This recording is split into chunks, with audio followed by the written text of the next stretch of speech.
అంత ఫోర్సులో అంత బలముగా అంత విస్తారంగా పారుతున్న నీరు ఎప్పుడైతే యాజకుని యొక్క కాళ్ళు నీటి అంచున మునిగినాయో, మునిగిన వెంటనే కాలు మొత్తానికి నీరు అంటకుండా వెంటనే యొక్క సేవకుని యొక్క భుజముల మీద ఉన్న మందసమును చూసి, ఆ మందసములో ఉన్న ప్రభావాన్ని చూసి నీరు భయపడిపోయి ఏకరాశిగా విడిచిపెట్టేట. హల్లెలూయా!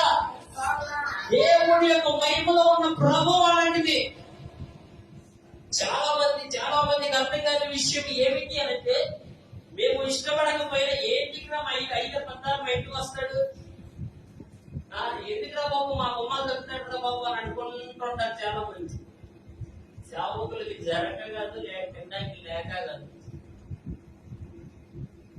బైకులు పెట్టుకుని తిరిగి చాలా మంది పిచ్చి మాటలు మాట్లాడతారు కదా. తినడానికి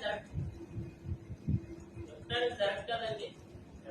ఉద్యోగాలు వదిలేసి కాదనుకొని వాటి పెంటగా ఇచ్చి సేవలోకి వచ్చిన ధైర్యులు, గొప్ప ధైర్యులు, ఇంజనీర్లు కావచ్చు, డాక్టర్లు కావచ్చు, లాయర్లు కావచ్చు, కలెక్టర్ ఉద్యోగం వచ్చిన తర్వాత, ఐఏఎస్ పాస్ అయిన తర్వాత ఐఏఎస్ ఉద్యోగం పక్కన పెట్టి దాన్ని పెంటగా ఇచ్చి దేవుని సేవను ఈవెనగా ఇచ్చి వచ్చిన వారికి హల్లెలూయా, హల్లెలూయా.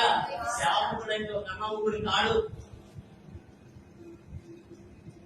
హల్లెలూయా. గొప్ప ధైర్యుడు.